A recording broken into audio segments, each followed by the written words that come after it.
Todos los días que venimos a la casa del Señor, podríamos decir que ese es el día, que es un día hermoso, pero creo que es el anhelo del corazón de Dios que vengamos a su casa. Hay una gran diferencia entre una casa y la casa de Dios, y venir a la casa de Dios es algo hermoso. Hoy quiero compartir con ustedes una palabra de Dios acerca de lo que es una experiencia con el Espíritu Santo, y quiero que busquemos la Biblia en Mateo 6, verso 6. Mateo 6, verso 6. Y quiero que veamos lo que dice la palabra de Dios en Mateo 6, verso 6. Veamos que Dios quiere enseñarnos en esta mañana acerca de su presencia. Gracias, Padre. Mateo 6, verso 6. Dice lo siguiente: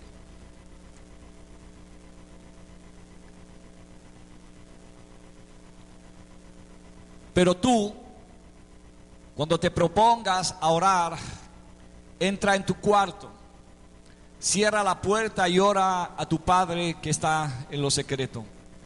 Así tu Padre que ve lo que se hace en secreto te recompensará.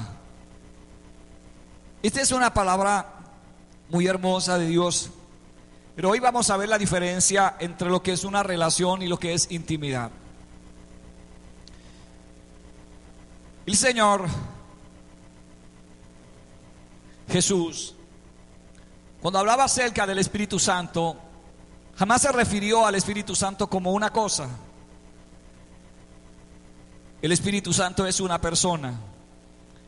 Él llamaba al Espíritu Santo el Consolador, el Espíritu de verdad. Él decía, Él os enseñará, y nunca se refirió al Espíritu Santo como una cosa o una emoción. Vea lo que dice en Juan 14, 16. Vamos a ver lo que dice en Juan 14, 16. Y veamos qué importante es saber la diferencia que hay entre una relación y tener intimidad. Juan 14, 16. Y yo le pediré al Padre y Él os dará otro consolador para que los acompañe siempre. Vea cómo Jesús llama al Espíritu Santo. Él no llamó al Espíritu Santo jamás como una cosa, lo llamó como a una persona, porque el Espíritu Santo tiene todas las características de una persona. Él se refería al Espíritu Santo así porque lo trataba como a una persona real y no como algo invisible. Y ese es un problema que tenemos o que tiene la iglesia. Trata al Espíritu Santo como algo que no podemos, porque no lo podemos ver, porque no lo podemos tocar, lo tratamos como si fuera algo que no existe. No lo tratamos como una persona. El Espíritu Santo desea de lo más profundo que nosotros lo tratemos como a una persona. De hecho, cuando Jesús habla acerca del Consolador y habla acerca del Espíritu Santo, Él está tratando al Espíritu Santo como alguien que lo conoce. En este versículo, eso no es todo. En Juan 14, 16, Jesús llama al Espíritu Santo así, el Consolador. En más de 10 ocasiones, Él hace esa misma referencia al Espíritu Santo y reconoce y llama al Espíritu Santo como a una persona. Porque el Espíritu Santo es una persona. Si nosotros tratamos al Espíritu Santo como a una persona, vamos a ver la diferencia entre tener una relación y tener una intimidad con el Espíritu Santo. ¿Por qué esto es importante? Porque nos deja saber que el Espíritu Santo ha asumido los atributos de una personalidad humana. Él es una persona humana. El Espíritu Santo, diga conmigo, es una persona. Debido a que Él ha tomado esos atributos humanos, nosotros nos podemos relacionar con Él. Si el Espíritu Santo no fuera una persona y fuera una cosa, no podríamos relacionarnos con una cosa. La gente no se puede relacionar con una cosa. De ahí que la iglesia o la gente no tiene o no conoce al Espíritu Santo. Si usted le pregunta a la mayoría de los cristianos, ellos les van a decir, sí, nosotros creemos en el Espíritu Santo. Ahora pregúntele quién es el Espíritu Santo. Pregúntele a esas personas si ellos conocen al Espíritu Santo. Conocer al Espíritu Santo no es haber leído en la Biblia acerca de Él.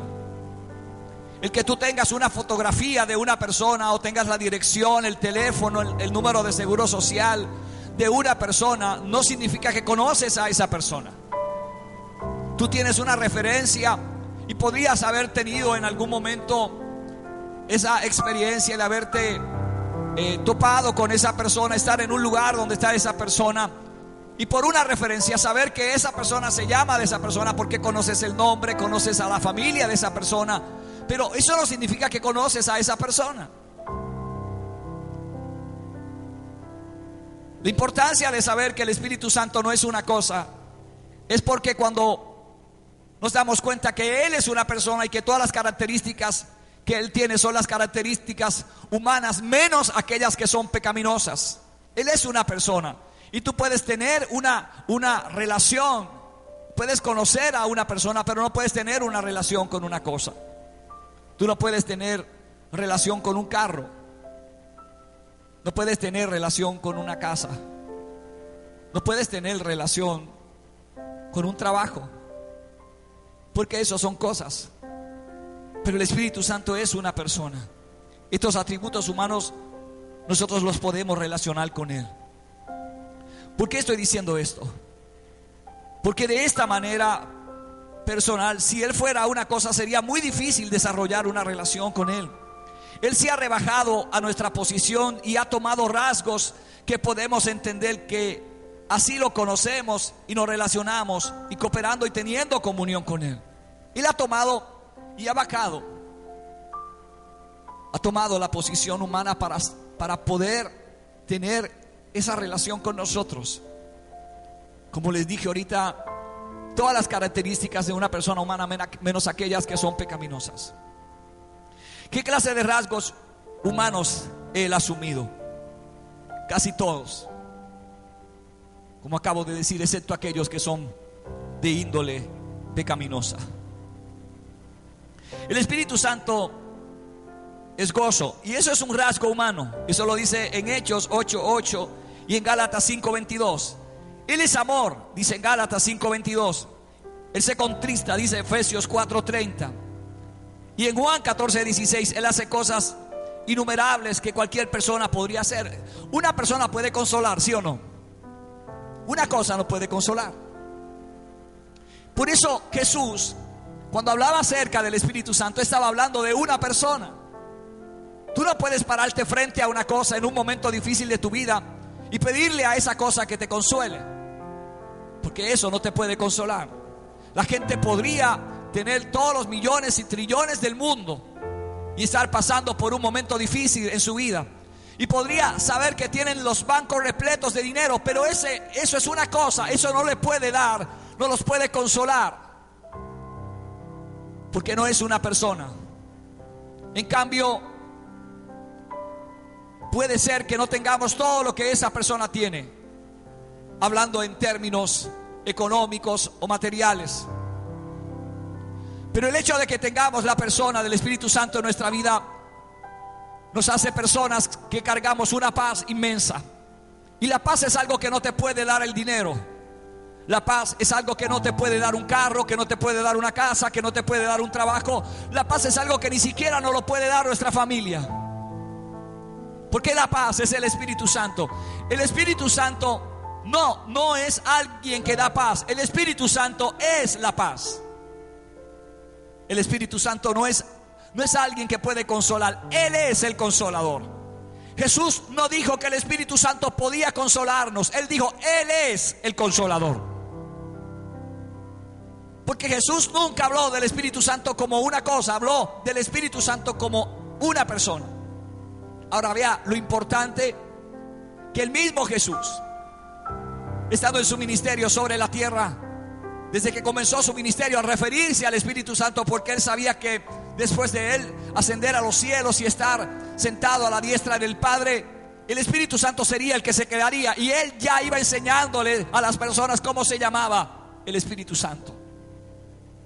Cuando escuchamos el nombre de Espíritu Santo, nosotros pensamos en un espíritu. y lo tratamos como a un espíritu. Cuando lo tratas como a un espíritu, lo tratas como a cualquier cosa, porque no lo ves, no lo puedes tocar. Y nosotros los seres humanos nos gusta participar de cosas que podamos ver, que podamos palpar, que podamos sentir, que podamos tocar. Y antes de tener una experiencia en lo más profundo de nuestro ser espiritual, siempre queremos que nuestros ojos primero tengan el diseño frente, así para entonces nosotros creer que eso que estamos viendo es real. Por eso nuestra relación con el Espíritu Santo a veces es cero. Hoy vamos a ver qué poco conocemos de Él. ¿Por qué lo tratamos como lo leemos? Lo tratamos como a un espíritu. De lejos nos referimos a Él como algo de quien la Biblia habla, como algo que en momentos difíciles de la vida podemos llamar y que puede venir, pero no tenemos en nuestro corazón y aquí en nuestra mente esa capacidad de poder saber y entender que Él es una persona, y que como una persona Él quiere que lo tratemos como a una persona. Por eso la iglesia del siglo XXI es una iglesia que perdió en el camino esa relación con el Espíritu Santo. Podíamos hablar y decir que hoy la iglesia tiene mucho más adelantos que los que tenía la iglesia del siglo XX o del siglo XVIII. Podríamos decir que la iglesia de hoy es una iglesia más preparada, una iglesia con mayor recursos, una iglesia más educada. Eso es verdad. Lo triste es que esa iglesia del siglo XXI, más preparada intelectualmente hablando, teológicamente hablando, una iglesia que tiene todas las herramientas tecnológicas para poder difundir la palabra de Dios en el camino, cambió la relación del Espíritu Santo por la tecnología. Nos olvidamos de que el Espíritu Santo es la principal persona de la iglesia, y que cuando Él no está en la iglesia, podríamos tener la iglesia llena de tecnología. Podríamos tener en los púlpitos hombres muy preparados, eruditos, expresándose desde las tarimas y dejando perplejos a aquellos que los escuchan. Podríamos tener hombres intelectualmente y teológicamente tan preparados que puedan asumir posturas que cuando las personas los escuchen sentados en la silla se den cuenta que esas personas están demasiado preparados a otro nivel. No estoy diciendo que eso sea malo. Lo que estoy diciendo es que no se puede cambiar la presencia del Espíritu Santo por la tecnología. Lo que estoy diciendo es que cuando se abandona el principio principal de que el Espíritu Santo es una persona y que Él es el que debe guiar, hablar, ministrar en la iglesia, y nosotros tomamos su lugar, entonces la iglesia está vacía. Y tú podrías decir, hoy está vacía.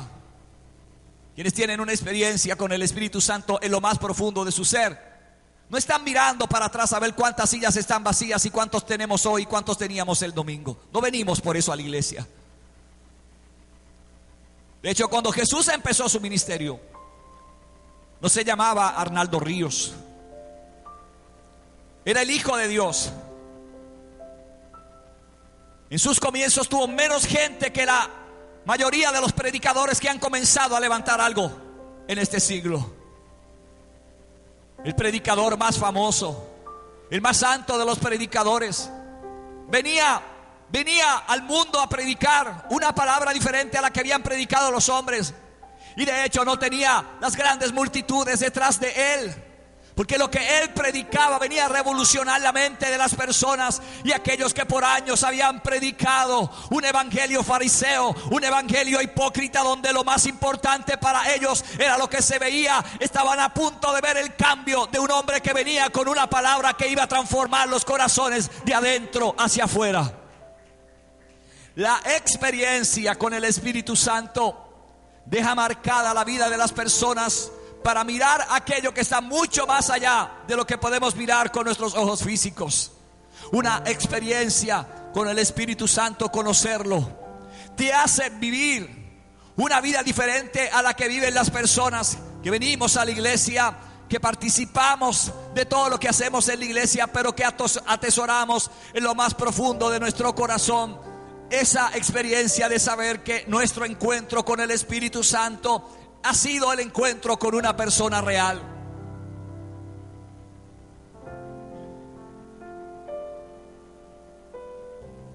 Nadie conocía mejor al Espíritu Santo que Jesús. Él estuvo con él antes de la creación del mundo. Estuvieron juntos en la creación del universo. Fue concebido por él mismo en el vientre de la Virgen María. Fue bautizado por él en el río Jordán.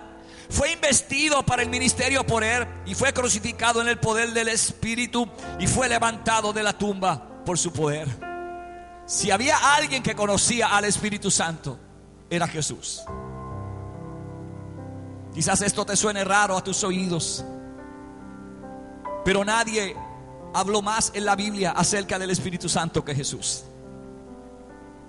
Nadie había tenido una experiencia más extraordinaria, más íntima con el Espíritu Santo. Nadie lo conocía mejor que Jesús. Él sabía que había venido al mundo y que ese Espíritu Santo ahora sería la persona que lo tendría que dirigir en este nuevo reto de su vida, en el que emprendía el desafío de venir otra vez a establecer la comunión entre Dios y los hombres. Es increíble pensar que alguien como Jesús, que podría asumir una postura y decir: yo no necesito al Espíritu Santo porque soy el Hijo de Dios, asumiera una postura tan humilde y tan sencilla de reconocer que él no podría iniciar su ministerio si no lo hacía con la persona del Espíritu Santo.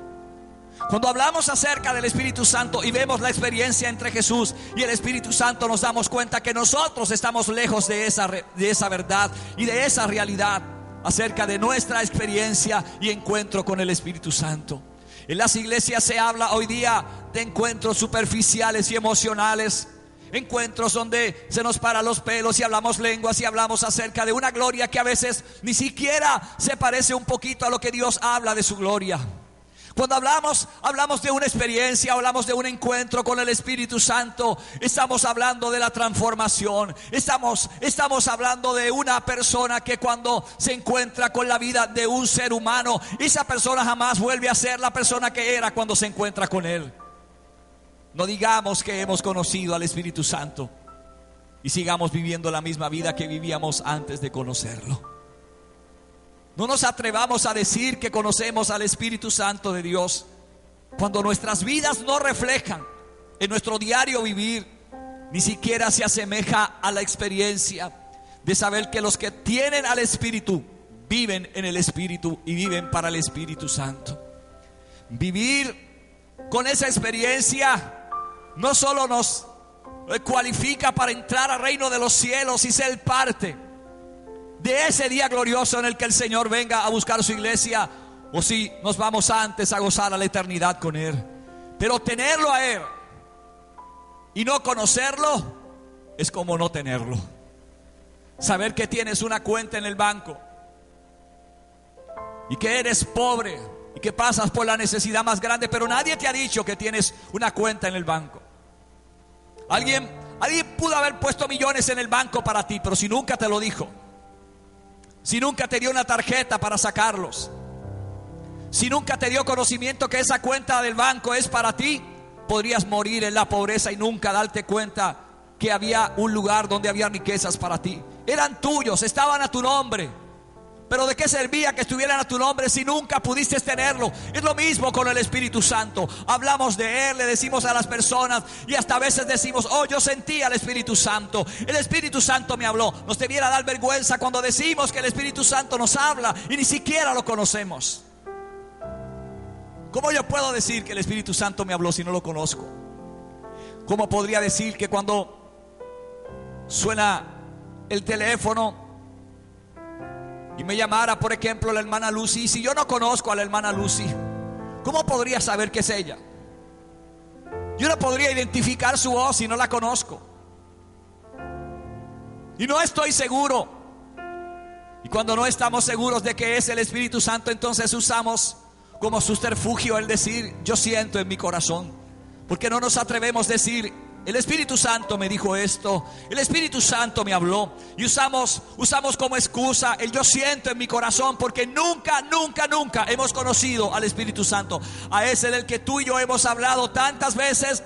Puede ser que hoy sea un día difícil, porque sea vergonzoso decir que no lo conocemos, pero es un día en el que tenemos que decir la verdad. Es un día en el que tenemos que enfrentarnos a una verdad que hoy tenemos que cambiar en nuestra vida. Hemos vivido todo este tiempo, en los años que hemos tenido en el Evangelio, hablando y predicando y enseñando de alguien que no conocemos. Ahora, mi pregunta es: si yo no conozco a mi esposa, ¿cómo voy a saber qué es lo que ella desea en su corazón? Si no conozco a mi esposa, cualquiera puede decir: pastor, 10 años de matrimonio es suficiente para conocer a una persona. 50 años de matrimonio es suficiente para conocer a una persona. 70 años es tiempo demasiado para conocer a una persona. ¿Cuál sería la respuesta?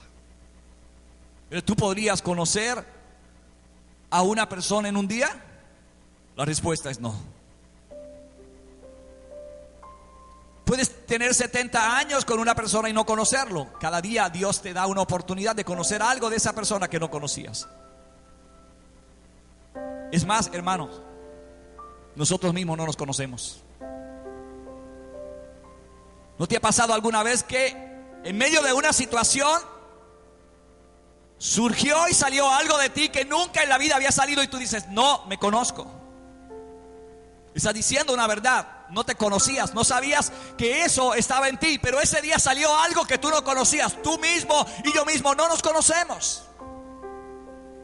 Somos como una caja llena de sorpresas que no sabemos qué va a salir de nosotros.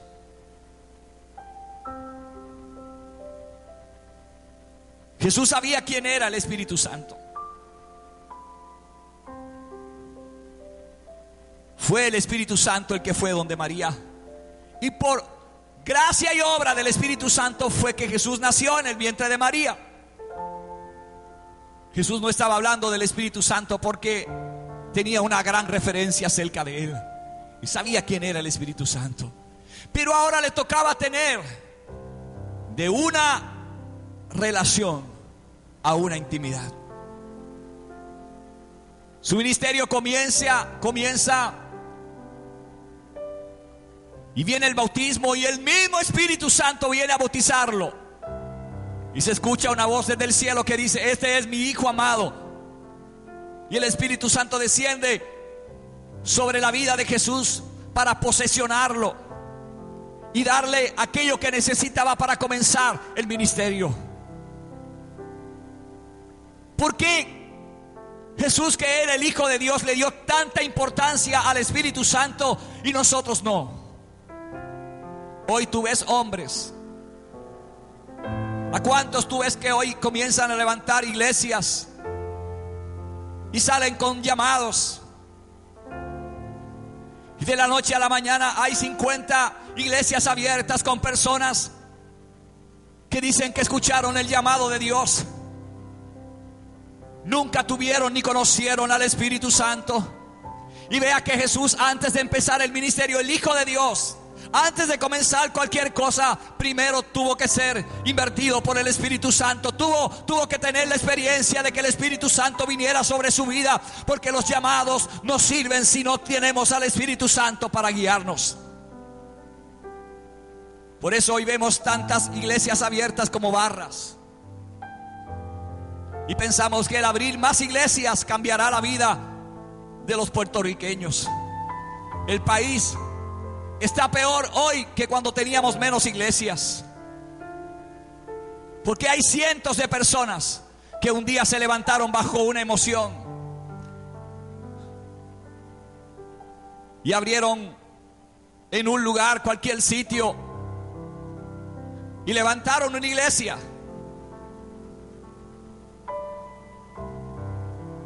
Número uno, los llamados tienen que venir del Espíritu Santo. Vea lo que le pasó a Jesús. Nadie lo conocía, pero fue en el bautismo cuando se escuchó una voz. Vea la importancia del Espíritu Santo. Nadie sabía, y hasta Juan tenía algunas dudas si ese era el que realmente habría de venir, aunque él lo anunció. Pero para que fuera confirmado que ese era el que estaban esperando, se escuchó una voz del cielo que dijo: este es mi Hijo amado, a él oíd. ¿Por qué Dios hizo eso? Porque los llamados son confirmados con el sello del Espíritu Santo. El que llama es Dios, y el Espíritu Santo confirma ese llamado. Por eso cuando Dios da esa voz, dice que el Espíritu Santo viene a él como en forma de paloma. Si Dios no nos llama, podemos decir que tenemos todo lo que tengamos, pero si Dios no nos llama, el Espíritu Santo no nos ungirá para ese llamado, y no podremos ir a ningún lado. Esto no es, hermano, como levantar un kiosquito. Eso es lo que la gente piensa acerca de levantarse un día en una emoción y decir: vamos a pastorear, vamos a levantar, abrir un kiosco por ahí, vamos.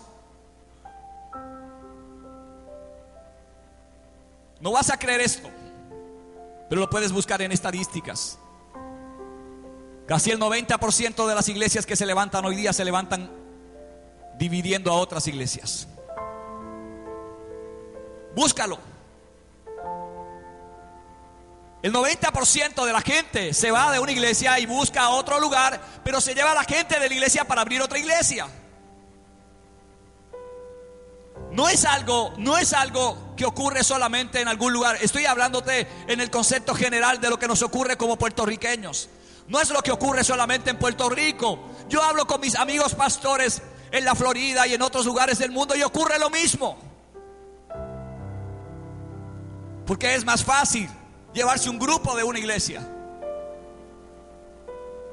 y decir: Dios me llamó. ¿Cuál es el respeto que le tenemos al Espíritu Santo? ¿Cuál es el temor que le tenemos al Espíritu Santo? Hay dos tipos de ungidos: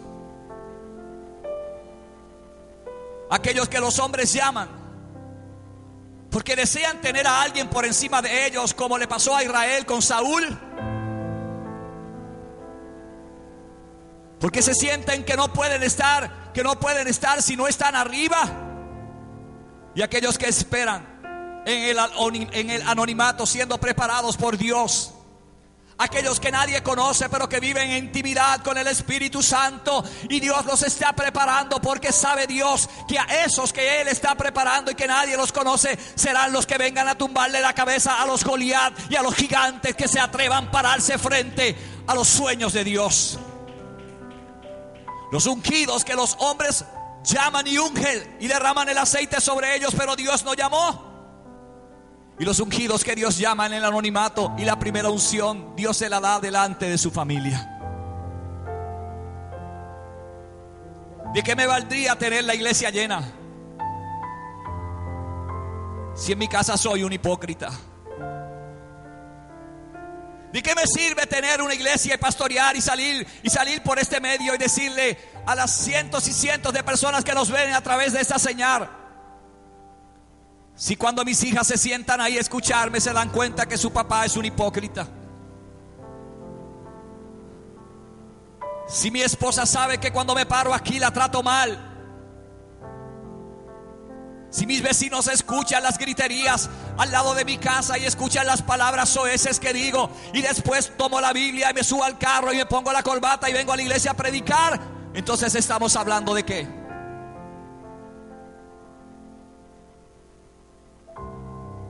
Por eso algunas personas nos han criticado cuando hemos venido a la iglesia a predicar en tenis y en mahones, porque la gente asume que tú tienes que parecerte a un pastor portando un buen gabán y una buena corbata, aunque seas el hipócrita más grande que se pueda parar en un púlpito. Pero si vienes con tenis a predicar y vienes con un mahón, entonces no tienes unción. Porque la gente lo que quiere es llenar sus ojos, no que Dios les hable, no que la unción hable. Dios se cansó de esa hipocresía. Y el Espíritu Santo hoy nos está enseñando que la iglesia está mal, que la iglesia está fuera de rumbo, porque la iglesia puso su mirada en todo lo que es estético. Queremos que la gente entre y vea que tenemos la mejor iglesia. Queremos impresionar el ojo humano, pero Dios no está en la iglesia que quiere impresionarlo a Él, porque Dios no lo impresiona nada de lo que tú y yo hagamos. A Dios lo único que lo impresiona es el corazón contrito y humillado, que sabe rendirse a los pies de Él y que sabe adorarlo a Él en el espíritu y en verdad.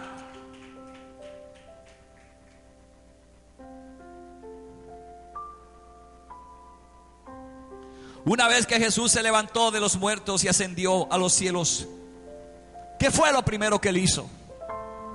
Lo primero que Jesús hizo cuando llegó a los cielos, al ser levantado por ese mismo Espíritu Santo de entre los muertos, fue hacer que el Espíritu Santo viniera sobre los primeros cristianos que habían esperado. 120 personas. Se supone que hubieran más de 500 personas en ese lugar, a los que el Señor le había dicho: esperen hasta que yo venga y los pueda investir del Espíritu Santo. Pero solo 120 esperaron. Dígale al que está al lado suyo: yo prefiero esperar. Dígale: yo no me voy a ir con los que se emocionan. Yo no me voy a ir con los que hacen censo. Yo voy a esperar por el Espíritu Santo. Yo voy a esperar mi promesa en este lugar. Voy a esperar en el tiempo de Dios y voy a esperarlo a Él, porque los que esperan en Dios jamás serán confundidos. Una vez que Jesús se levantó de entre los muertos y ascendió a los cielos, esto fue lo primero que Él hizo: enviar la promesa del Espíritu Santo y derramarlo sobre los primeros cristianos. Jesús sí conocía al Espíritu Santo y su poder. Es bien importante para nosotros entender que el Espíritu Santo no tiene los atributos de una personalidad. Estos atributos son la base para toda comunión. Si Él tiene los atributos de una personalidad, es porque podemos tener comunión con Él.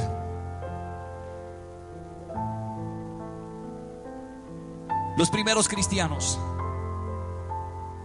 conocieron al Espíritu Santo en una experiencia que nos hace falta a nosotros.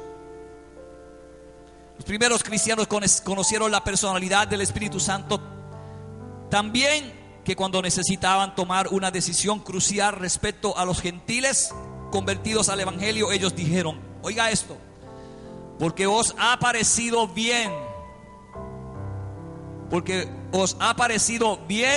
al Espíritu Santo y a nosotros no imponernos ninguna carga más que estas cosas necesarias. Vea Hechos 15, 28. Mire cómo los discípulos dicen. Oigan esto. Ellos dicen: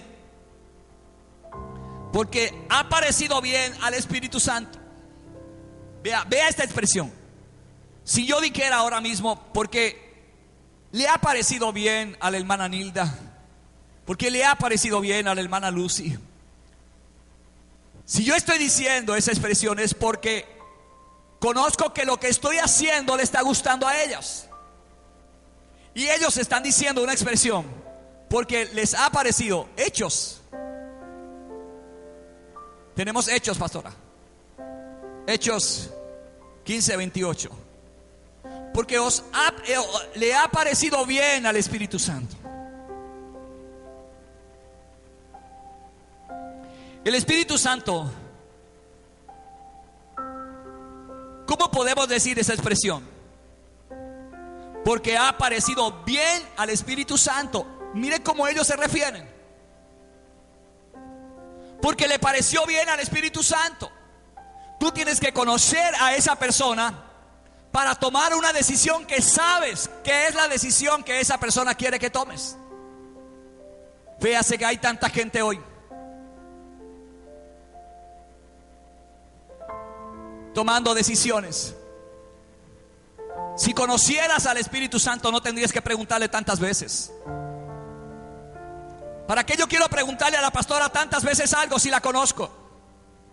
Yo no tendría que preguntarle a la pastora cuál sería la decisión correcta de hacer algo que tenga que ver con nosotros, porque yo la conozco. Solo de mirarla, yo sé qué es lo que ella quiere, porque la conozco. 17 años de mi vida yo he estado con esa mujer, conociendo cada rasgo, cada paso de su vida, para conocerla de tal manera que cuando nos miramos sabemos lo que nos queremos decir. Ella puede mirarme y saber que algo no me gustó solo con mirarme, sin tener que hablar una sola palabra. No tiene que preguntarme. De hecho, ella casi nunca me pregunta las cosas, porque ella sabe lo que tiene que hacer, sabe lo que me gusta. ¿Cómo podemos decir que conocemos al Espíritu Santo si a la hora de tomar una decisión le preguntamos 100 veces al Espíritu Santo lo que tenemos que hacer? Contésteme esta pregunta, porque es posible que yo no tenga la respuesta. ¿Cómo puedo preguntarle tantas veces a alguien que yo conozco? Pedro estaba en una tormenta, en alta mar, con sus hermanos discípulos. Se levantó una gran tormenta. Ellos habían estado con Jesús horas antes, y Jesús se aparece caminando sobre las aguas. Sé que vivir un evento como ese, tú quizás lo puedes asimilar bien porque ya conoces el final de la historia. Pero si tú estuvieras en medio del mar y vieras a alguien caminar por encima de las aguas, esta historia para ti sería diferente. La impresión de ver a alguien caminando por encima de las aguas era algo sobrenatural. Ellos nunca habían visto eso. Puede ser que la gente dice, sí, pero ellos estaban impuestos al mar. Sí, ellos podían conocer el mar, pero la experiencia de ver a alguien caminar por encima del mar era algo que ellos jamás en la vida habían vivido. Era algo impresionante ver eso. Podemos juzgarlos y decir, ellos lo confundieron con un fantasma. ¿Qué harías tú si tarde en la noche estás en el medio del mar y se te aparece un personaje caminando por las aguas? Es posible que tú pensaras lo mismo que pensaron los discípulos, te confundieras. Pero había uno de ellos que era el mismo que cuando Jesús preguntó, ¿quiénes dicen los hombres que soy yo? Jesús nunca preguntó más de una vez acerca de quién era él. Él dijo solamente, ¿quiénes dicen los hombres que soy yo? Y la segunda pregunta fue, ¿quiénes dicen ustedes que soy yo? Una fue para identificar la opinión de la gente, y otra fue para ver si los discípulos que andaban con él lo conocían. Nadie, excepto Pedro, fue el único que dijo, tú eres el Hijo de Dios. Y Jesús dijo, Pedro, tú eres bienaventurado, porque no te lo reveló ni carne ni sangre, sino mi Padre que está en el cielo. Ve aquel mismo. El mismo Jesús hace referencia al mismo que habían visto anunciar, este es mi Hijo amado, en el cual tengo complacencia, aed oíd.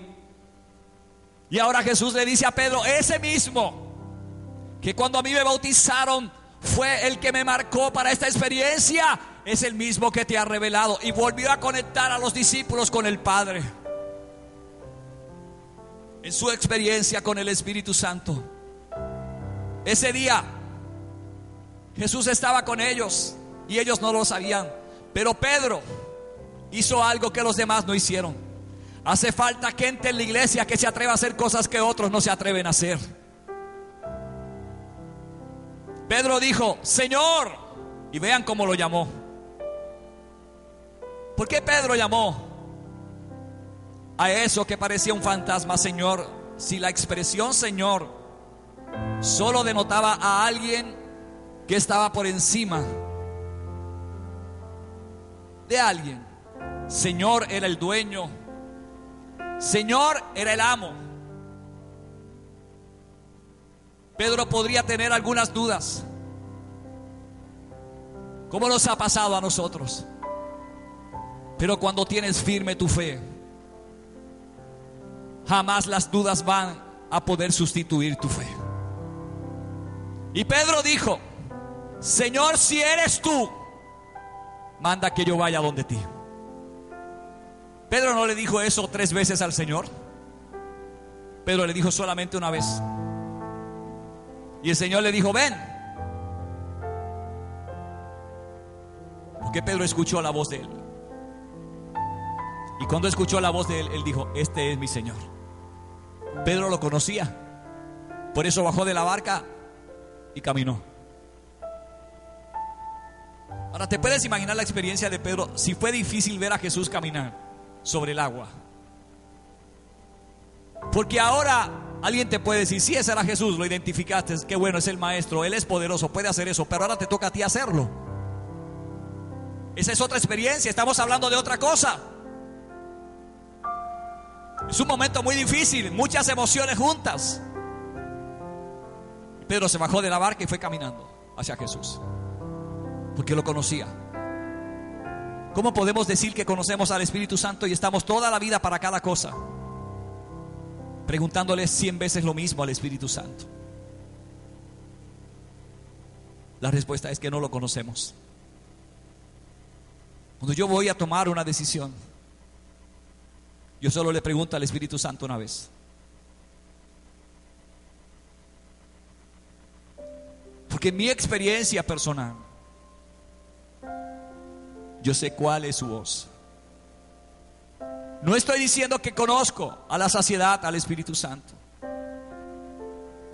No estoy diciendo que este mensaje es solo para ustedes y las personas que nos ven, y que la persona que está predicando en esta mañana no tiene la necesidad de esto que estoy diciendo. No es cierto. Pero cuando yo voy a tomar una decisión que tiene que ver con mi vida personal o tiene que ver con mi vida ministerial, yo solo le pregunto al Espíritu Santo una vez. Y basta que una vez Él me diga, yo escuche su voz, porque sé que es Él. Y el Señor dijo: mis ovejas oyen mi voz. ¿Y qué hacen? Vea esto, mis ovejas oyen mi voz. Vea que después de oír la voz, ¿qué es lo que viene? Voy a repetirlo, a los que están ahí escuchándome, vea, mis ovejas oyen mi voz.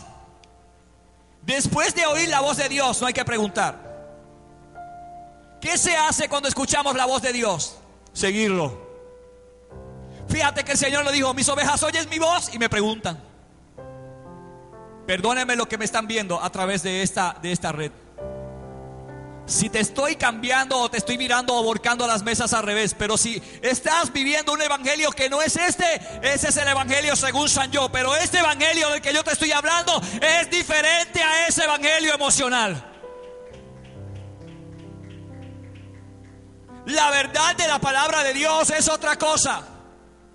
Podemos vivir acomodando textos bíblicos para nuestra conveniencia, pero lo que la Biblia dice es otra cosa. Dejémonos ya de vivir la vida a nuestra conveniencia. Vivamos la palabra. La palabra es para vivirla. Esa es la disyuntiva que tienen las personas con Dios y su palabra. Que esta palabra es para vivirla. Y eso, Lucy, es un problema. Porque predicarle es fácil, expresarle es fácil. No sea bobo, hermano. Usted y yo sabemos quiénes son los de Dios, porque viven la palabra. No son los que tienen pico de oro y predican bonito. No son los que se visten aparentando ser los más santos que nadie. Son aquellos que en humildad y sinceridad viven la palabra. Son los que andan no buscando el reconocimiento humano, sino que aquellos que aprendieron a vivir a los pies de Jesús, sabiendo que ese es el lugar correcto para subir. Si quieres crecer y ser grande en la vida, tendrás que empezar a servir. El lugar más perfecto para empezar a servir se llama los pies de Jesús, y es ahí el único lugar donde lo vas a conocer. Todo el tiempo la gente ha hablado de alguien que no conoce. Hoy la gente, tú le preguntas: oh, yo sentí al Espíritu Santo. Dime qué fue lo que sentiste. Dime qué espíritu fue el que te guió. Dime qué espíritu es el que te está hablando. El Espíritu Santo no te va a guiar a confundirte. El Espíritu Santo no te va a guiar para que tomes una decisión incorrecta. El Espíritu Santo no te va a llevar a hacer algo que está en contra de su palabra. El Espíritu Santo no te va a llevar a desobedecer a Dios. No me digas que estás en desobediencia y que fue el Espíritu Santo el que te llevó a esa desobediencia, porque eso no es correcto. Respetemos al Espíritu Santo cuando tomamos decisiones personales, y después que no nos salen bien las decisiones, entonces culpamos al Espíritu Santo y a Dios, porque decimos: oh, yo lo hice porque Dios me mandó a hacerlo. Este es uno de esos mensajes que no va a ser muy aplaudido, pero este mensaje va a cambiar la vida de personas. Esos discípulos dijeron: porque le pareció bien al Espíritu Santo. Número uno, nuestra vida, lo que rodea nuestra vida, el valor que debemos darle al Espíritu Santo, en lo que vamos a hacer, es si es lo que al Espíritu Santo quiere que hagamos. Mire que los discípulos no dijeron: hagamos lo que a nosotros nos parece, y al Espíritu Santo. No, ellos no lo dijeron así. Ellos primero mencionaron al Espíritu Santo. ¿Cómo ellos conocían que eso que iban a hacer era lo que el Espíritu Santo quería? Porque lo conocían. Porque ellos dicen: porque le pareció bien al Espíritu Santo y a nosotros. Ahora nosotros, ¿cómo ponemos esto? Porque nos pareció bien a nosotros y al Espíritu Santo. ¿A quién ponemos primero? Si nos gusta a nosotros, bien. Si me conviene a mí, sí. Si me va a traer buenos beneficios, sí. Dejemos esa hipocresía religiosa. Es si el Espíritu Santo quiere lo que a Él le guste. ¿Cómo voy a saber lo que a Él le gusta si no lo conozco? Yo creo que no hay cosa peor que le pueda pasar a una persona, y por eso yo siempre creo que cuando usted va a regalarle algo debe preguntarle: ¿sí o no, hermano? ¿No es malo? Ahora, si usted conoce a la persona y usted dice, por ejemplo, a mí me gusta mucho la ropa negra. Algunas personas pienso que como le atribuyen el negro a tantas cosas, dirán: el pastor pues no es tan algo bueno porque siempre le gusta vestir de negro. Y cuando mi familia me va a regalar algo, siempre me pregunta, y yo le digo: me gustan mucho las polos y las t-shirts. ¿De qué color? Negra. Entonces ya cuando viene una segunda experiencia, ¿sabe qué hacen ellos? Ya no me preguntan. ¿Por qué? Porque ya me conocen.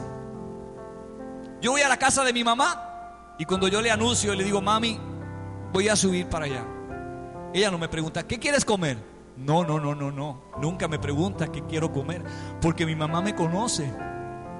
Es más, mi mamá conoce los gustos de la pastora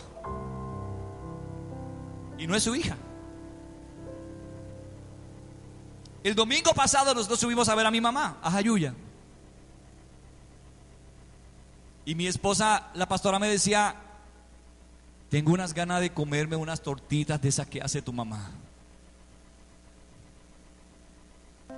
Y yo siempre le digo a mi mamá cuando voy a subir: no te pongas a hacer nada, no cocines para nosotros, olvídate, no hagas nada, yo voy a verte. Pero usted le dice eso y siempre, ¿qué hacen las madres? Cocinan. Cuando llegué a casa, había hecho comida, pero antes de la comida había hecho las tortitas para la pastora. Cuando salió de la cocina para acá y le dijo a la pastora: mira lo que te hice. No nos tuvo que preguntar. No sé si me sigues. ¿Cuál es la experiencia de conocer? ¿Por qué relación no es lo mismo que intimidad?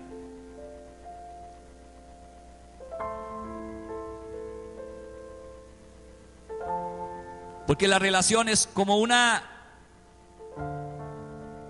conexión que hay entre dos personas.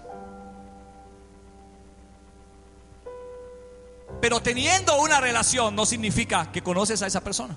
O sea, vea lo que es una relación, y aquí vamos a hablar abiertamente porque todos los que estamos aquí somos adultos. Un esposo puede tener una relación con su esposa, pero no significa que tuvo intimidad. Una relación puede ser el acto mismo sexual, sin un beso, sin una caricia. Déjenme darles un ejemplo de lo que Dios quisiera que fuera una verdadera intimidad. El tabernáculo de Dios tenía muchos lugares donde antes de llegar al lugar santísimo el sacerdote tendría que pasar. Tenía un atrio. El sacerdote tendría que pasar por el atrio. Tendría una fuente donde se lavaba las manos el sacerdote. Un altar del sacrificio donde el sacerdote no podría pasar de ahí si primero no ofrecía una ofrenda. Tenía una mesa con los panes, porque eso representaba provisión.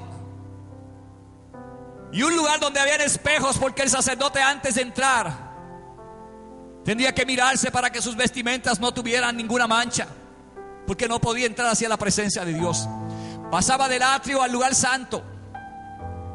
Y en el lugar santo había una experiencia religiosa, quizás, de relacionarse con los sacrificios, la ofrenda. Todavía el sacerdote lo que hacía era teniendo una relación con Dios. Al ofrecerle la ofrenda, se estaba acercando a Dios. Era como si lo estuviese acariciando, como si le estuviese diciendo a Dios: mi amor, te amo, qué bueno eres, estoy agradecido de ti. No sé si me estás entendiendo. Ese lugar santo era donde el sacerdote decía: oh, qué bello eres, mi Señor, qué bueno por tenerme aquí un año más. Y después de terminar todo eso, venía el momento crucial. En el momento de levantar el velo, tomar el incensario y meter el incienso hasta que el lugar santísimo donde estaba el arca del pacto se llenara totalmente de incienso. Y de esta forma el sacerdote, el sumo sacerdote, se metía por esa cortina. El incienso cubría todo lo que había allí, porque ese incienso cubriría su humanidad para que la presencia de Dios no lo matara. A ese nivel el sacerdote sabía que había pasado de un nivel, del nivel de la relación al nivel de intimidad. Y cuando pasaba a ese nivel de intimidad, el sacerdote ya no podía estar de pies, porque en ese lugar estaba tanto la presencia de Dios que apenas el sacerdote podía estar de pies y permanecía así, solamente así, escuchando lo que Dios tenía que decirle. Si fuéramos a tener ese tipo de relación y dijéramos que vamos a tener una relación con nuestro cónyuge, el tipo de relación es subirse encima de la mujer y tener una relación, y a los 5 minutos bajarse y ya. Eso es una relación. Los animales no hacen eso. Tú ves un perro y una perra lamiéndose la cara antes de tener una relación. ¿Por qué se lame la cara? Porque eso es parte de demostrar su afecto. Es unos pajaritos antes de tener una relación, dándose besitos en el piquito. Los ves en un cable, en el tendido eléctrico, esos pajaritos. Tú dices: ¿qué hacen? Están teniendo una relación. No han pasado a la intimidad, Pero ¿cómo puedes tener ese tipo de relación? Dígame, ¿cuál de las dos personas está saliendo bien? Ninguna. ¿Tuviste la relación? Duraste 15 minutos o 10 minutos y te fuiste para el lado, cada uno se viró para su lado y hay frustración ahí, en ese cuarto. Porque ambas personas se sienten que son cosas utilizadas. Es posible que la esposa sienta que es una cosa, que la están utilizando. Porque primero no hubo un te amo, una mirada a los ojos, una toma de las manos, el llevarla quizás a un rincón. Vea el libro de Cantares. El Señor está diciendo en el libro de Cantares: bésame con besos de tu boca.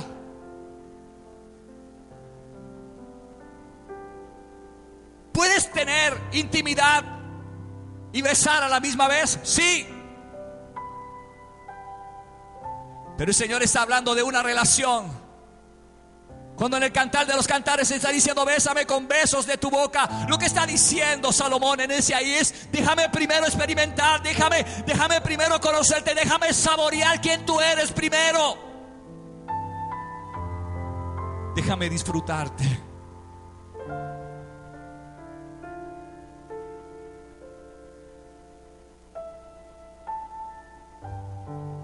Cuando la experiencia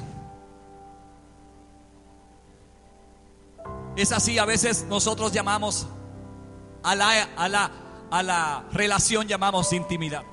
Hoy le preguntamos a una pareja y dicen: oh, yo tengo una buena intimidad con mi esposo. No, tú tuviste una relación que ni siquiera es buena.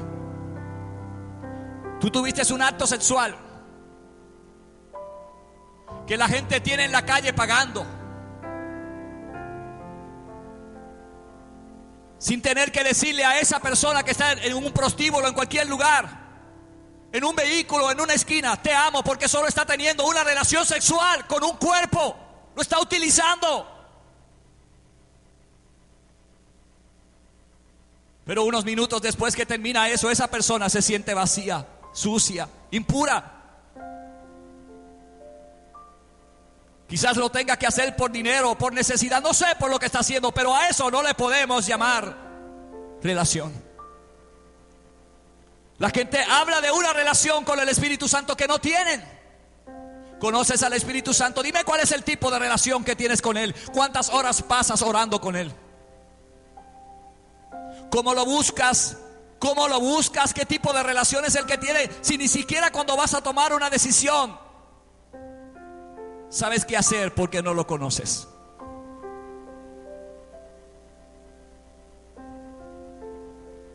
Nosotros confiamos más en los humanos que en el Espíritu Santo. Y si el Espíritu Santo nos dice: hazlo, después que Él nos diga hazlo, quizás tardaremos 1 año, 2 años en hacerlo porque tenemos miedo. No lo conocemos. Ellos dijeron porque le parece bien al Espíritu Santo. Estos discípulos están hablando de una experiencia. Ellos tendrían que saber quién era el Espíritu Santo. ¿Puedes saber qué es lo que le gusta al Espíritu Santo para que no lo hagas? ¿Sabes qué es aquello que le agrada al Espíritu Santo de ti? ¿Lo sabes? ¿Sabemos qué es lo que al Espíritu Santo le agrada de nosotros para hacerlo? A veces no. A veces ni siquiera sabemos por qué lo estamos haciendo. A veces lo hacemos porque otros lo hacen, porque se ve bonito hacerlo. Las personas, cuando llegó la reforma de la adoración y la alabanza, en muchas iglesias cambiaron la forma de tocar, cambiaron la forma de cantar, cambiaron su forma, pero los adoradores seguían siendo los mismos. Se puede cambiar la forma, pero si no se cambia el adorador, seguimos en lo mismo. Te estoy hablando de una experiencia.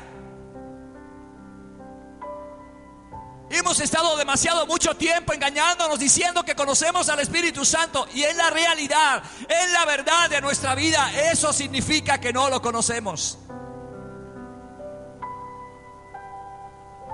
Cuando usted conoce bien a alguien, como a su esposa o a su esposo, no necesita estarle preguntando siempre lo que piensa. Y usted puede decir, no, eso no es verdad. A veces yo sé hasta lo que la pastora está pensando. Usted no se ha fijado que a veces con nuestra pareja decíamos, ya sé lo que estás pensando. ¿No le ha pasado? Sí, me ha pasado. Me ha pasado. A veces la pastora me dice, ya sé lo que estás pensando. Y yo digo, ¿qué estoy pensando? Y estoy pensando eso porque me conoce. Las madres hacen eso con los hijos y le dicen, ya sé lo que estás pensando. Y a veces están por teléfono, no lo están viendo. Porque cuando tú ves a una persona, quizás en el gesto podrías discernir algo, pero cuando estás por teléfono, una madre y el hijo le dice, ya sé lo que estás pensando, no lo hagas. Porque la mamá lo conoce. Sabe que viene después y le está diciendo, porque lo conoce, no lo hagas.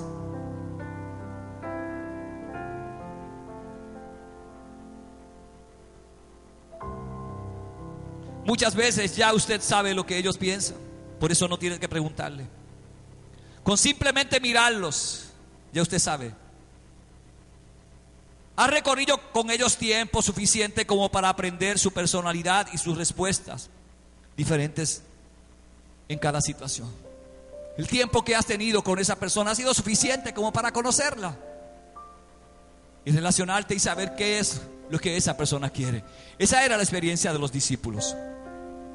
Reconocemos las relaciones humanas fácilmente porque podemos ver y palpar con nuestras manos a nuestros compañeros y demás seres humanos. Naturalmente, estas relaciones entre los seres humanos nos parecen más tangibles que la relación que tenemos nosotros con el Espíritu Santo. Por eso es más fácil creer en una relación que vemos que con el Espíritu Santo, porque no lo vemos.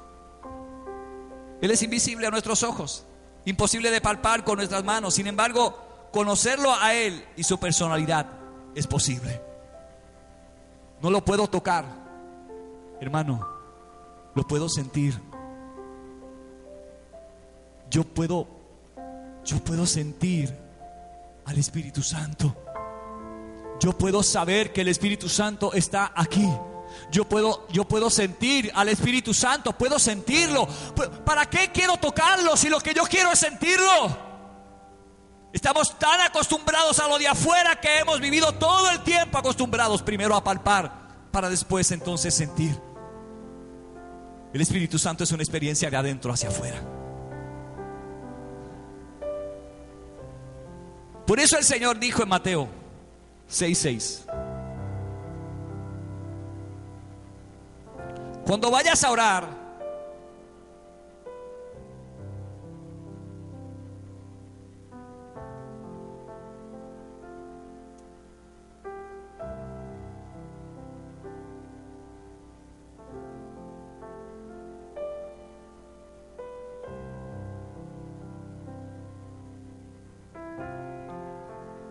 vea lo que dice. Pero tú cuando te pongas a orar, entra a tu cuarto, cierra la puerta y ora a tu Padre que está en lo secreto. Así tu Padre que ve lo que hace en secreto te recompensará. Déjalo ahí. Quiso decir Jesús cuando dijo entra en tu aposento, está diciéndonos realmente que teníamos que levantarnos temprano para entrar a un lugar más recóndito de la casa, mantenernos en ese lugar oscuro, cerrar la puerta y orar. ¿Es eso lo que creemos que Él nos está diciendo? No. La palabra aposento es tomada de la palabra griega tamaión, que significa una palabra antigua que primeramente se usa para describir un lugar secreto donde se puede esconder las posesiones más valiosas. Oiga esto: aposento es la palabra griega tamaión, una palabra antigua que primeramente se usó para describir un lugar secreto donde se puede esconder las posesiones más valiosas. ¿Qué haría usted con un lugar así? En el lugar donde pones lo más secreto, lo más valioso, ¿lo dejarías abierto? ¿Permitirías que cualquier persona entre y te ensucie ese lugar? ¿Dejarías abierto a cualquier persona sin conocerlo el lugar donde tienes lo más secreto de ti, lo más valioso?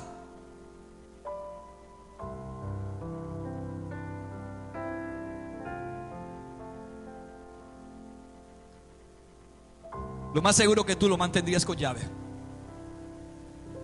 Usted no dejaría ese lugar como si estuviera abierto para que la gente entrara y fuera a ver las cosas más valiosas que usted tenía ahí.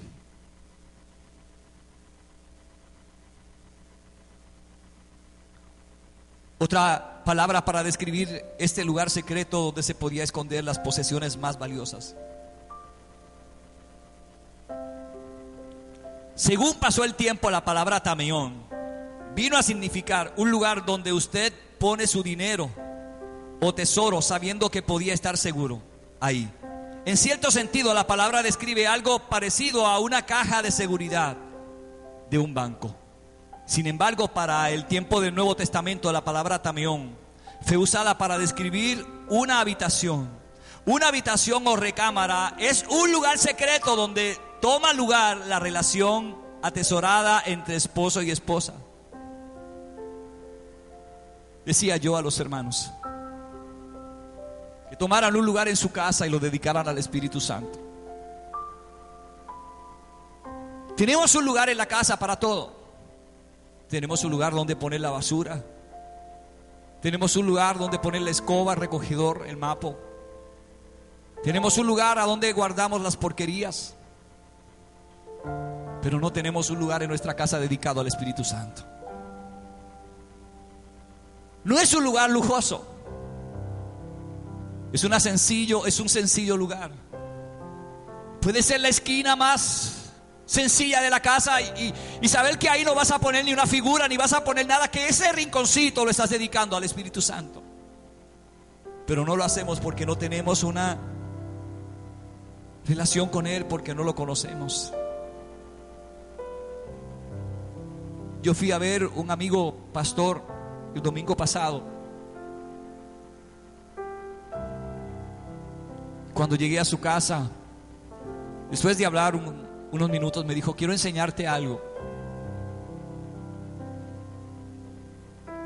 Me llevó y me pasó de su marquesina, me pasó por la sala de su casa, me fue llevando por el pasillo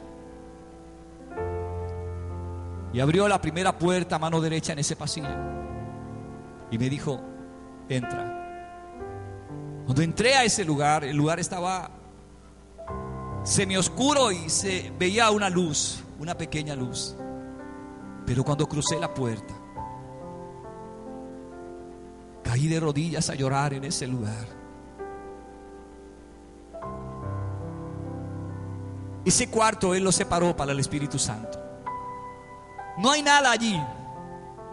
Es un cuarto vacío, con una pequeña luz en una esquina y una música puesta para adorar a Dios. Y cuando crucé la puerta, caí de rodillas y empecé a llorar y me di cuenta que había algo allí. No pude salir del cuarto. Me quedé postrado en ese lugar y lloraba y lloraba y lloraba, y pasaba la presencia de Dios sobre mí. Al rato me levanté, fui a buscar a la pastora, me introduje a ese mismo lugar y ella empezó a sentir lo mismo. Pero él me contaba que muchas personas, él las había llevado allí a ese lugar y no habían sentido nada. ¿Por qué? Se preguntaba él. ¿Por qué esas personas no tienen ningún tipo de relación con el Espíritu Santo? No lo conocen. ¿Tú sabes quién es la gente que ora? Porque cuando las personas que oran entran a un cuarto así, hacen un clip con el Espíritu Santo, porque eso es lo que nos gusta, lo que nos apasiona es su presencia. O sea, a mí me apasiona la presencia del Espíritu Santo. ¿Qué voy a hacer cuando me encuentro con ella? Me voy a postrar. Pero si yo no conozco al Espíritu Santo, yo no voy a identificar qué está pasando ahí. Y él me decía: mucha gente entró a ese cuarto, pastor, y lo único que dijo: ay, este cuarto está oscuro, se va a llenar de humedad. Muchas personas no identificaban nada en ese cuarto, y yo entré a ese cuarto y muchos entraron a ese cuarto y identificaron que en ese cuarto había algo. El Señor dijo: entra, Tasti. Ahora vea cómo el Señor dijo: entra a tu cuarto. Tienes que tener un cuarto, un lugar. Un cuarto no significa un cuarto per se, significa un lugar secreto, un lugar para intimidar. Dígame una cosa: ¿A dónde es que el esposo y la esposa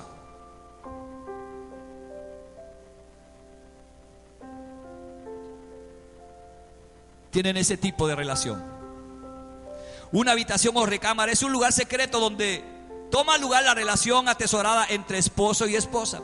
Sus más íntimos momentos son compartidos únicamente entre ellos a puerta cerrada. Oiga, dígame una cosa: ¿que los esposos tienen relación delante de todo el mundo? ¿Los esposos tienen relaciones delante de sus hijos? No. Por eso, como cabeza,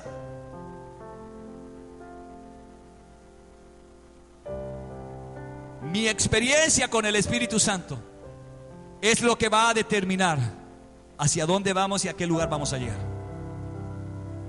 Hay que tener un lugar, pero en ese lugar no es un lugar cualquiera, es un lugar para tener intimidad, no relación.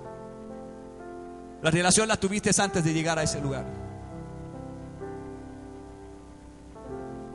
pero en este lugar vas a ir a tener intimidad. Es ahí donde el esposo y la esposa se desnudan de sus ropas y se muestran cada uno tal y como es. Pero ahora vienen tres cosas que le roban el corazón a Dios: la pasión por Él. No puedes entrar a ese cuarto si no eres un apasionado. Si entras a ese cuarto sin pasión, vas a tener una relación, pero no vas a tener intimidad. La pasión es aquello que te hace mirar a esa mujer, a esa esposa, y tomar cada parte de su cuerpo y disfrutarlo. La admiras como a una doncella. La tratas como a una muñeca de porcelana con ternura, como a un brazo más frágil. Miras cada rasgo, sus ojos, sus labios.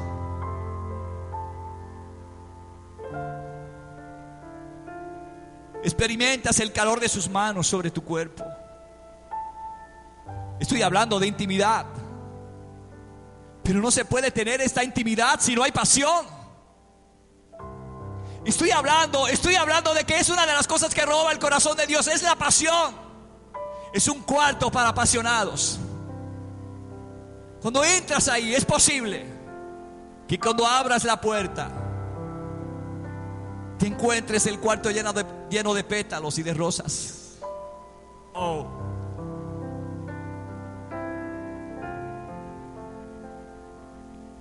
¿Por qué dejamos de hacer eso? Porque recién casados, cuando íbamos a tener una intimidad,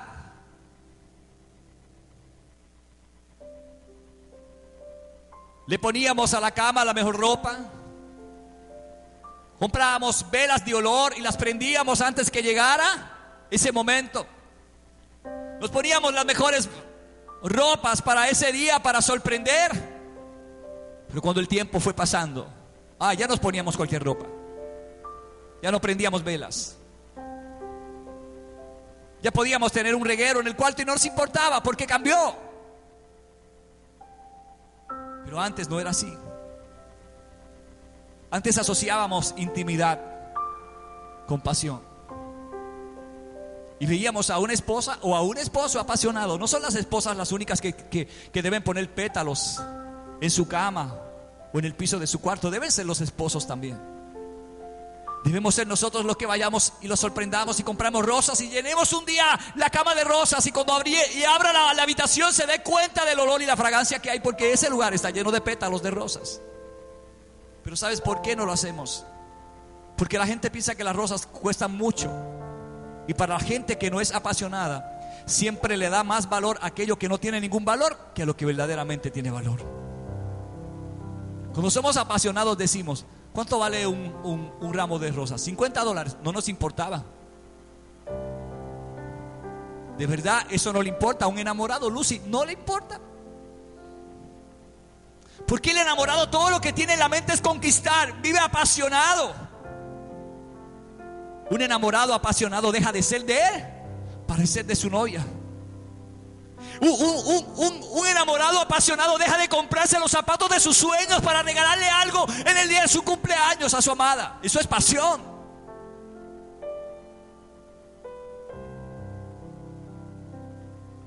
Él no entrará e irá a ese cumpleaños si no lleva algo en sus manos.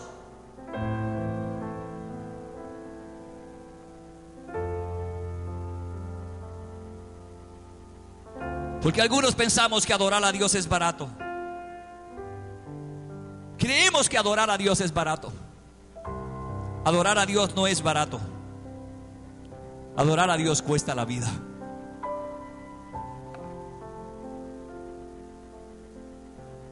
Cerrar y tener ese aposento solo para un apasionado que sabe que la experiencia de entrar a ese cuarto será algo diferente.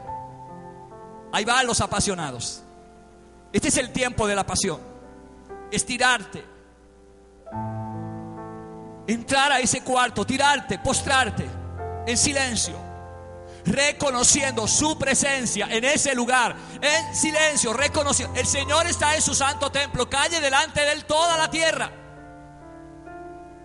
Entra a ese lugar, cierra la puerta, ciérrala.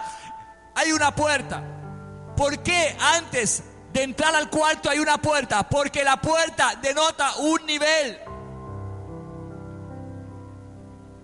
Está el nivel antes y el nivel que está después de la puerta.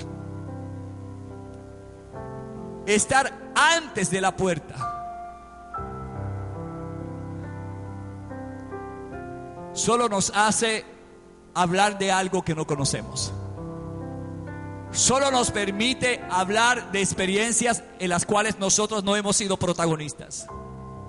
Estar antes de la puerta o frente a la puerta solo nos permitirá en la experiencia decirle a las personas de alguien que por referencia nos han hablado y que tenemos una leve, una vaga idea de quién es Él.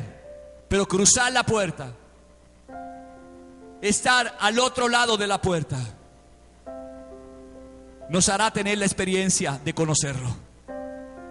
Hay dos niveles: los que están antes de la puerta y los que están después.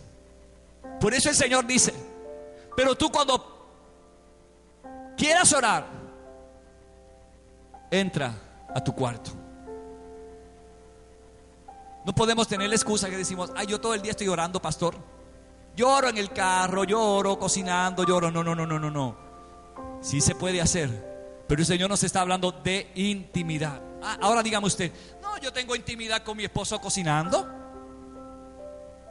Dígamelo. No, yo tengo intimidad con mi esposa cuando voy guiando. No. Yo cuando voy de compras puedo estar en intimidad con mi esposa. Mire, eso es mentira.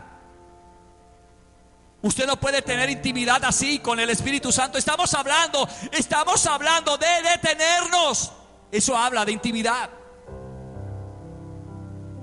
Es un cuarto, es un lugar. Busque un lugar en su casa, un rincón, un closet, donde sea. Yo estoy haciendo el mío en mi casa.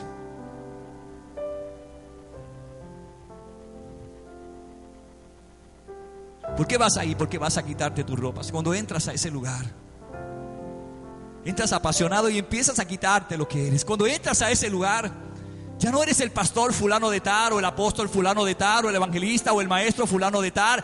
Ahora simplemente eres el hijo de Dios. David experimentó eso. Cuando David estaba pasando un proceso difícil en su vida, dice que se vistió de cilicio, se quitó sus ropas reales. Allí no estaba entrando el rey David, allí estaba entrando David, el salmista, David, el hijo de Dios.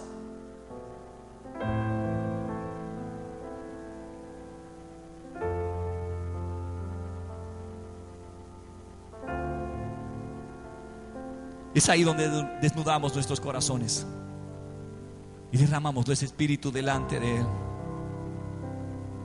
Eso es lo que Dios está diciendo. Es como cuando entramos ahí y el uno al otro en intimidad nos desnudamos nuestros corazones. Y no hay lugar para interrupciones, porque es una experiencia entre Él y yo. Es buscar ese lugar. Jesús buscó lugares recónditos, escondidos para ir a orar, montes, porque quería tener intimidad con el Padre. Jesús describe la oración como algo tan preciado y tan privado que debe ocurrir en una habitación a puerta cerrada. Así es la intimidad. Por eso se llama intimidad, porque la oración es algo íntimo.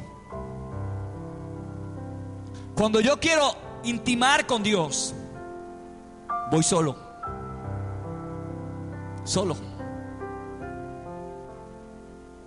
Cuando yo quiero intimar con mi esposa, no le digo a mis hijas que entren al cuarto, no llamo al vecino, no estoy viendo Facebook o una buena película. ¿O qué tipo de intimidad?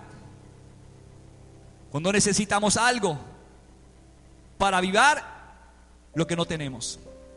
¿Por qué la gente y los matrimonios tienen que recurrir a la pornografía para tener una buena relación? Porque no son apasionados. Porque son esposos y esposas flojas que no tienen pasión. Cuando tienes pasión no necesitas eso. Lo que necesitas es pasión. Quiero terminar con esto. Por supuesto, esto no significa que literalmente usted debe orar solo en una habitación. Lo que está diciendo es que debe tener un lugar sencillo y aislado y solitario. Su lugar quieto puede ser quizás el lugar más humilde, pero es el lugar que el Señor necesita para que usted sepa orar. Esto siempre te va a costar algo. Abraham le pidió a Dios cosas. Él había visto el fuego de Dios, había escuchado la voz de Dios, pero un día decidió pasar la línea, cruzar al otro lado de la puerta. Y le dijo: Señor, no voy a ir si tu presencia no va delante de mí. Y el Señor le dijo: eso te lo voy a conceder. Pero Moisés le dijo a Dios algo más: muéstrame tu gloria. ¿Sabes qué le estaba diciendo? Quiero intimar contigo. Y el Señor le dijo: nadie ha tenido esa experiencia y se ha quedado vivo. Y Moisés dijo: no importa, quiero cruzar la puerta. Quiero cruzar esa puerta, quiero intimar contigo, quiero conocerte. Y la Biblia dice que el Señor lo tomó y lo puso en la hendidura de una puerta y pasó a su presencia. Y por primera vez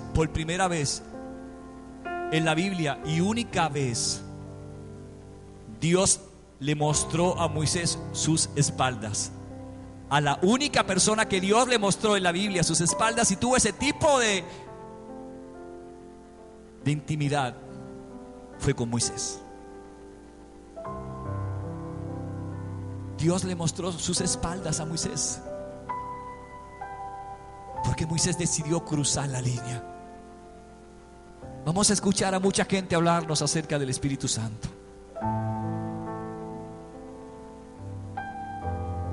Intimidad es experimentar otra vez un contacto directo e íntimo.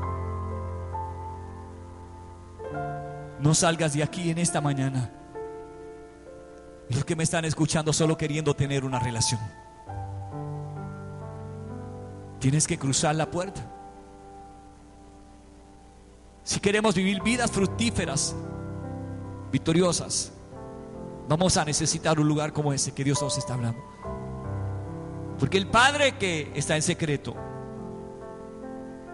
oirá tus secretos y te va a recompensar en público. Haz en secreto lo que Él te pide que hagas para Él, y Él se encargará un día que la gente sepa quién eres tú. No te preocupes tanto por mostrarle a la gente quién eres. Deja de abatirte tanto por buscar el reconocimiento humano. Solo entra en intimidad con Dios y algún día Dios va a mostrarle a la gente quién eres tú. No te preocupes por lo demás. Solo preocúpate por conocerlo, al Espíritu Santo. Póngase de pies.